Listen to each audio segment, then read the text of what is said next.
Togo Info, le Togo à votre portée. Pour ceux qui ne le savent pas, le père de cette indépendance, Sylvanus Olympio, nous avait déjà prévenu. Une indépendance politique ne veut rien dire si un pays n'a pas son indépendance économique. Je pense que Nabouja, nous sommes en train de nous battre après 65 ans pour y parvenir à l'indépendance économique. Et je crois à mon corps défendant que c'est le fait qu'on n'est pas encore arrivé ou réussi à avoir l'indépendance économique qui fait qu'on est obligé de nous taper dessus. Un proverbe juif dit que tout ce qui peut être résolu par l'argent n'est plus un problème. Tout problème qui peut être résolu par l'argent, ce n'est plus un problème. Tu vois bien que nos problèmes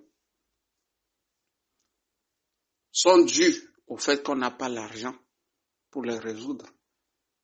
Et nous transportons les griefs que nous avons l'un contre l'autre au milieu du village, où on y ressent une insultologie qui ne dit pas son nom.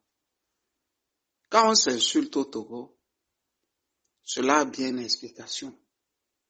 On a eu l'indépendance politique, mais on n'a pas eu l'indépendance économique. D'autant plus que les pays qui les ont eus, et l'indépendance politique et économique, ont d'autres choses à faire que de s'insulter. J'ai voulu te dire, par ma sortie ici, que je voudrais bien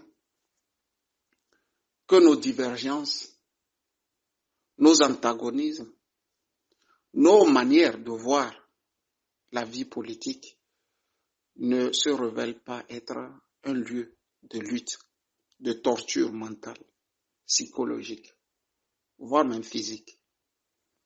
Nabouja, je viens de rentrer dans ton vestibule pour la simple raison que je viens aussi de t'écouter. Tu as fait une sortie que tu as adressée à un monsieur qui serait un ex-policier. Où tu lui rappelles ceci. Un bâtard ne fuit pas. Un bâtard affronte. Nabouja, c'est vrai. Un bâtard affronte. Un bâtard ne fuit pas. De mémoire, je me rappelle avoir dit à un ministre de chez vous au Togo que vous pouvez matraquer Nabouja. Vous pouvez l'humilier. Vous pouvez couper ses salaires. Vous pouvez lui prendre tout ce que vous voulez. Il est bâtard. Il se battra pour sa dignité. Parce qu'on nous éduque comme ça. Un vrai bâtard éduque son enfant à tout perdre, si c'est possible, mais à ne jamais perdre sa dignité. Nabouja, ça, c'est une parenthèse que j'ai voulu te faire. Nabouja, dans ta sortie, tu cites des choses qui m'ont laissé hagard, qui m'ont laissé un peu hilar, quoi. Je me suis dit, non, ben, c'est qui ça? Pourquoi il fait ça? Pourquoi il dit ça? Pour la simple raison que je ne voudrais pas que tu deviennes le petit Metternich du Togo. Metternich fut un grand homme politique sous l'Empire autrichien qui, une fois rentré en politique, voulait faire du bien. Par lui, l'Europe devrait ne plus connaître des guerres. Tu sais que ces gens qui nous ont apporté de la démocratie se faisaient pratiquement chaque 30 ans de guerre. Donc il a voulu qu'il y ait une paix durable en Europe, où on ne va plus parler de guerre. Et pour y parvenir, il sait qu'il n'avait pas les moyens. Il avait choisi mentir. C'est pour cela Napoléon dira de Metternich qu'il peut maintenant faire la politique, parce qu'il ment beaucoup. Sauf que toi, tu n'es pas encore dedans, Abuja. Si tu commences déjà par faire des gaffes, tu ne seras même plus dedans pour enfin mentir. J'ai voulu te le rappeler. Dans ta sortie, tu épingles tout le monde. Tu épingles d'abord les opposants qui ne s'entendent pas pour choisir des gens patriotes dans chaque ville. Lesquels gens seront poussés par le peuple afin d'être élus. Quand tu as fini de dire ça, tu sautes sur la diaspora. La diaspora, selon toi, ne fait que des choses théoriques. Et que vous, au pays, c'est vous qui êtes au chaudron. C'est vous qui êtes mangés par la dictature. Comme quoi la diaspora n'a rien à vous dire. Par ricochet, tu utilises le mot boycott. Ceux qui prennent le boycott, ce sont des théoriciens. Tu vas même plus loin à dire que de peu, à Kouka, à Guérin Kouka, le député Targon avait failli prendre 2 sièges. Et que vous avez un siège aussi, par le passé, à Mango, à Bassar. Tu résumes tout ceci en disant que ceux-là qui prennent le boycott n'ont encore rien compris. Pour terminer, Nabouja, tu dis que vous allez faire en sorte qu'il y ait une transparence. Vous allez pousser le pouvoir à organiser des élections transparentes lors des joutes législatives à venir. Tu sais, mon frère, à Nyambo, tu aurais dû commencer par le dernier point.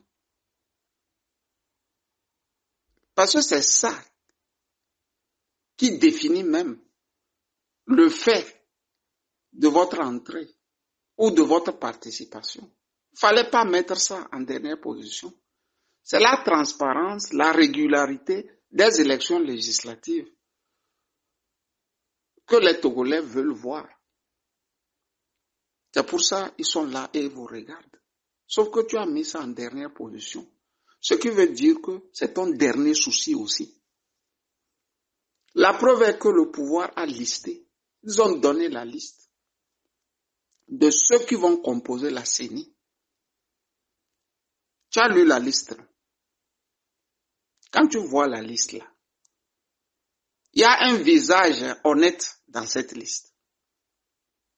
Même au sein de l'opposition non parlementaire. Quand tu les vois là, tu prends leur faciès là, tu retrouves un homme honnête dans ça. Pour te dire que Nabouja, tu es devenu notre petit Metternich au Togo. Tu veux faire la politique, mais en débutant par les menteries. Et ça ne peut pas te rendre grand. Et pourtant, je t'avais déjà dit, lors d'une sortie, N'Abuja, n'enterre pas de sitôt ta carrière politique que nous tous assis, nous voyons. Nous savons qu'elle peut être fulgurante parce qu'elle est pleine d'espoir. Et comme tu as voulu ou tu veux l'éteindre, l'enterrer au mieux, on ne pourra pas t'en empêcher, N'Abuja. Ici, tu as fait une sortie qui dit tout de votre stratégie. Tu t'es même trahi. Tu dis, N'Abuja, si vous avez 10 députés, vous pourrez parler haut et fort. Parce que les députés ont une immunité parlementaire qui leur permet de dire tout. Tu vois que tu viens de fouler d'un pied ou de tes même 2 pieds ce que les Togolais vivent chaque jour que Dieu fait. Et voient chaque jour que Dieu fait.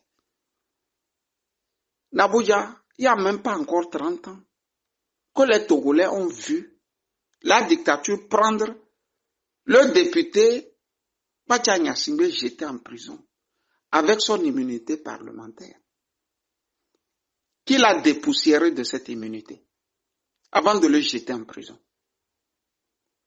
N'Abuja, les députés de l'ANC ont été aussi dépoussiérés de leur immunité parlementaire et leur salaire de député mis en lambris. Tu sais ça. Et tu sais que les mêmes qui ont fait ça aux députés de l'ANC sont les mêmes aussi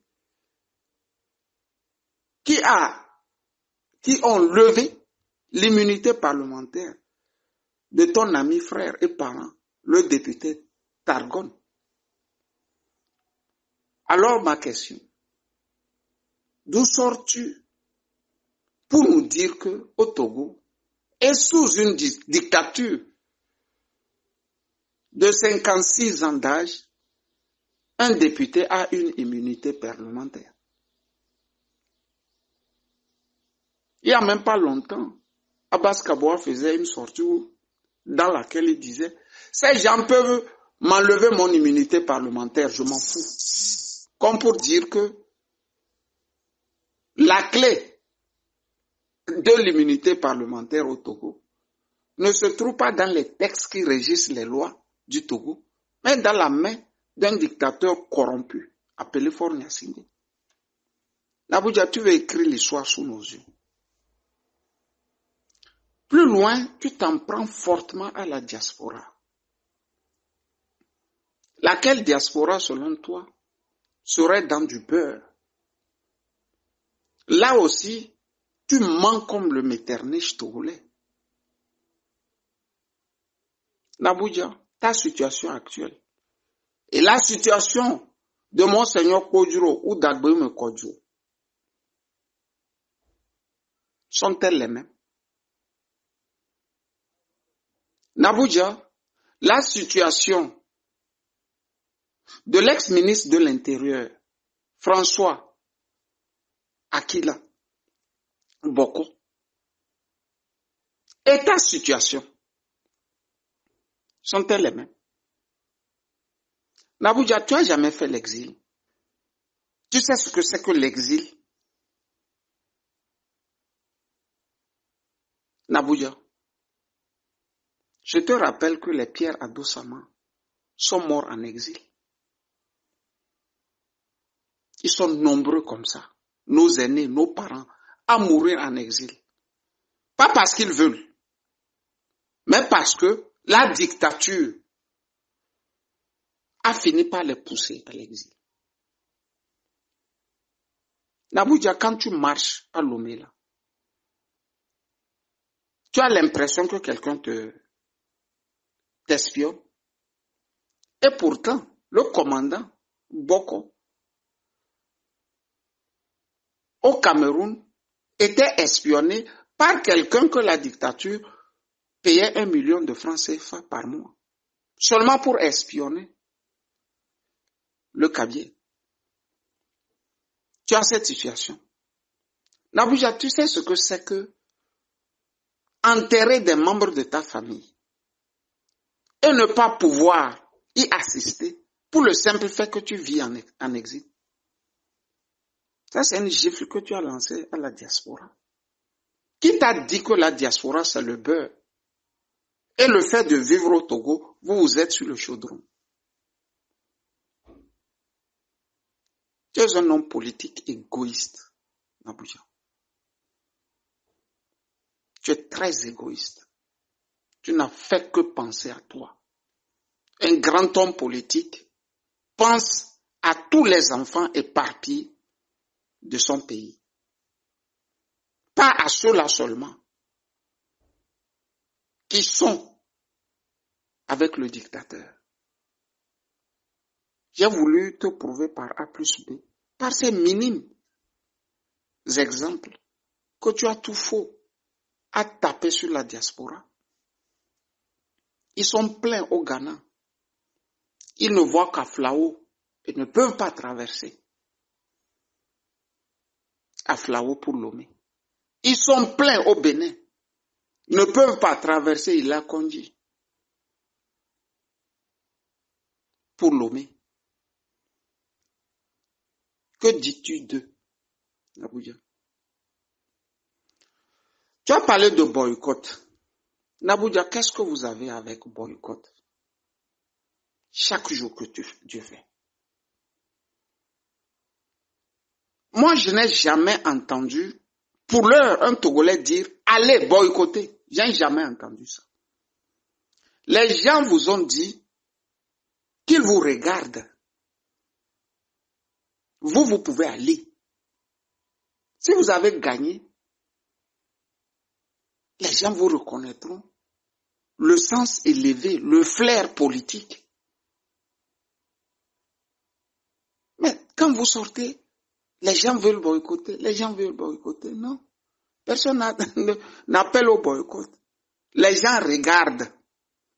Comme nous sommes en dictature, les gens se sont dit, on va regarder le dictateur et les soutiens du dictateur, Nabouja. J'avais dit, lors d'une sortie, que l'homme politique togolais a pour drogue les élections. Tu peux déposer sur sa route, sur la route qui mène au centre d'enregistrement pour les candidatures électives, des bombes, des grenades. Ils vont marcher sur ces bombes, sur ces grenades, pour aller déposer leur candidature. J'avais dit ça, Nabouja. On ne vous dit pas qu'on appelle au boycott. On vous dit qu'on vous regarde. C'est différent. Hein? Nabouja, c'est différent. Tous les trémolos, tu sors et tu tonnes fort. Tu veux changer le monde par les élections. Comme Bob Marley qui voulait changer le monde par les chansons. Ne te mènera nulle part. Ça, je te le dis, cher frère. On vous souhaite plein succès. Mais, cessez de nous dire que, avec 10 députés, vous pourrez parler. Le Togo n'a pas besoin d'un minimum actuellement. On a besoin d'un maximum. Les Togolais ont besoin de 46 députés pour changer la donne au Parlement.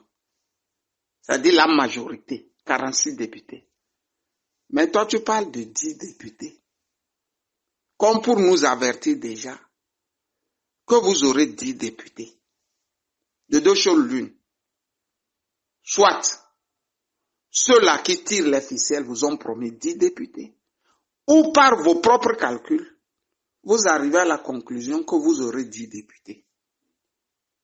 C'est pour ça, tu nous dis que même si ça ne marche pas, vous allez changer de fusil d'épaule encore. Ce qui veut dire que dans 5 ans, vous allez encore changer de fusil d'épaule. Quand même, Nabouja. Takat ni la antechi, te manque bella te nyanea. Ou bien, Nabouja. Même si on ne sait même plus là où on va, nos destinations là, on peut au moins savoir d'où nous venons. Au moins ça, non? Ou bien, tu nous as appelés à la dignité. Un bâtard doit être digne. C'est le sens que toi tu donnes à la dignité, ça. Bonne fête de l'indépendance. Paix sur toi. Tu me salues, madame et les enfants. Bye bye.